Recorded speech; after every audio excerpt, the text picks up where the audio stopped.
بسم اللہ الرحمن الرحیم۔ تمام محبین و مخلصین کو السلام علیکم ورحمۃ اللہ وبرکاتہ۔ معزز ناظرین و سامعین، ہم سب جانتے ہیں کہ قربانی دین اسلام کی ایک اہم ترین عبادت ہے۔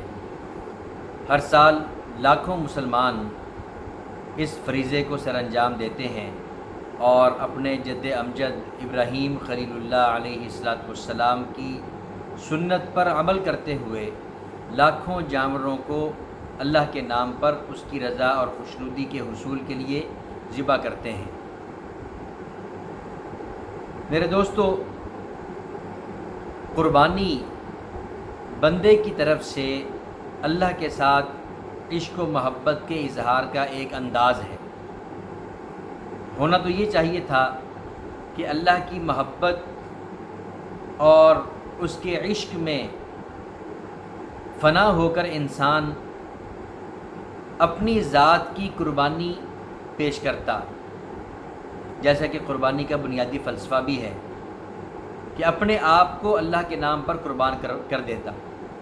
لیکن اللہ جل شانہ نے فضل فرمایا کہ انسانی جان کے بدلے میں ایک حیوان کی جان کو قبول کر لیا اور حکم دے دیا کہ تم اگر میرے نام پر میری رضا اور خوشنودی کے لیے قربانی کا جانور ذبح کرو گے تو یہ تمہارے لیے ایسا ہی اجر و ثواب رکھنے والا عمل ہوگا کہ گویا تم نے خود اپنی جان کو اللہ کے نام پہ قربان کر دیا۔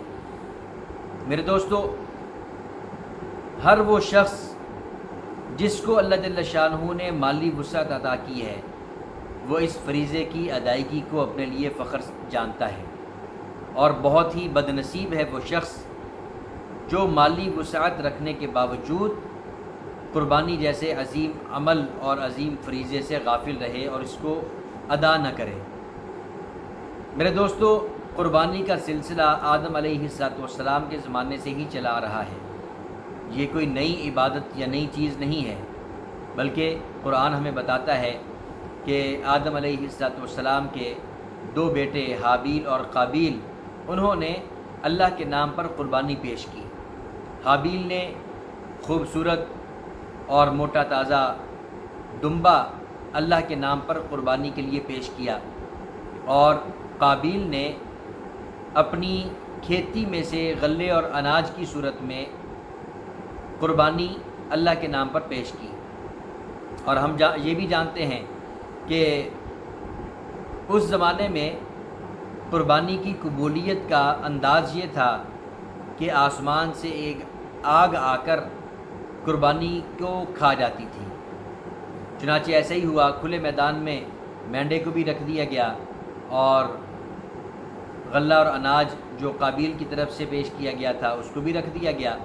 تو آسمان سے آگ آئی اور حابیل کا جو مینڈا تھا اس کو کھا گئی، اور قابیل کی طرف سے جو غلہ اور اناج پیش کیا گیا تھا اس کو وہیں چھوڑ دیا۔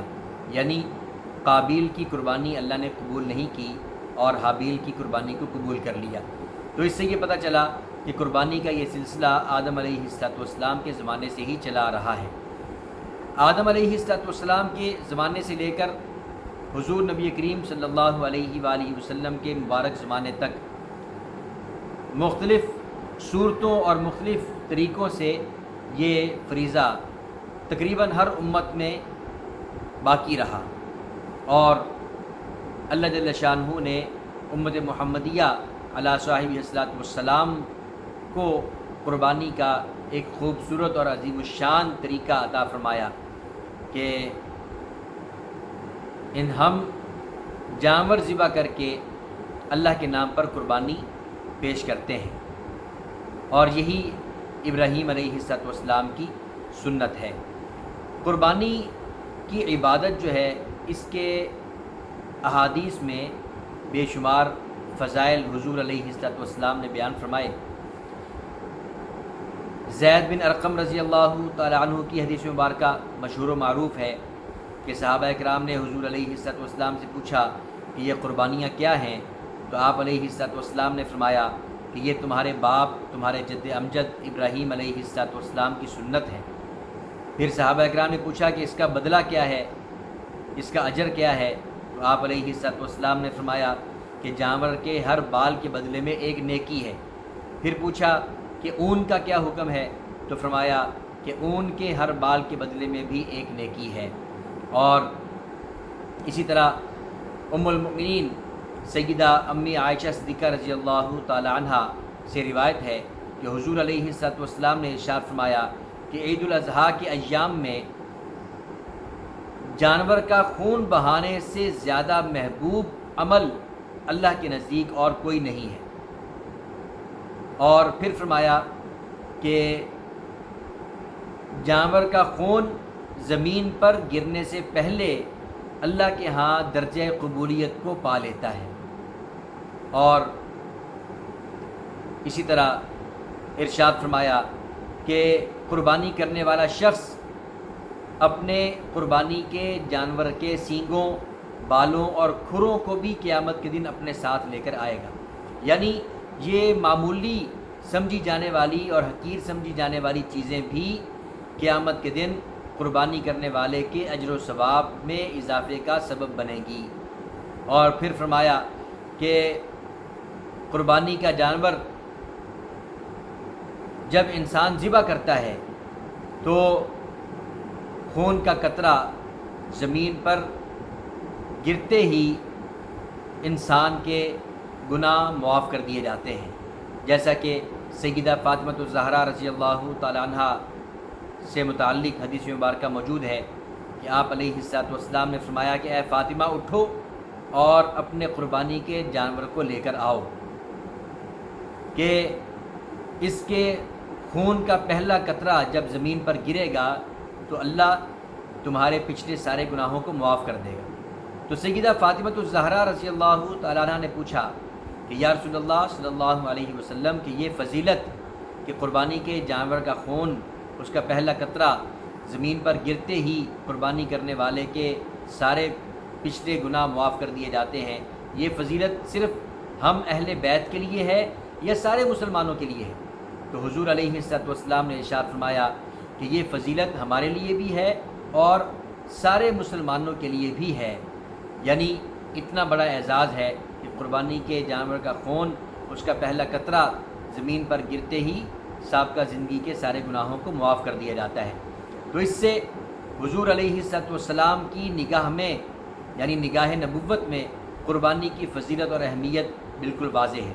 ایک حدیث مبارکہ میں ہے حضور علیہ السلام نے ارشاد فرمایا کہ جو شخص وسعت رکھنے کے باوجود قربانی نہ کرے وہ شخص ہماری عیدگاہ کے قریب بھی نہ آئے۔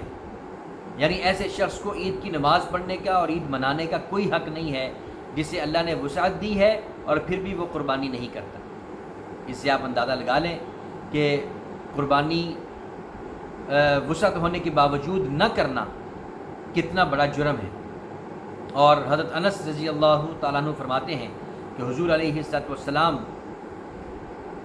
قربانی کے لیے سفید اور سیاہ بڑے سینگوں والے 2 مینڈے ذبح کیا کرتے تھے اور جانور کو لٹا کر اپنا پاؤں مبارک اس کی گردن کے پاس رکھ کر خود اپنے دستے مبارک سے ذبح کیا کرتے تھے۔ اور اسی طرح صحابہ اکرام بتاتے ہیں کہ حضور علیہ السلام 10 سال مدینہ طیبہ میں رہے اور ہر سال باقاعدگی سے قربانی کرتے رہے۔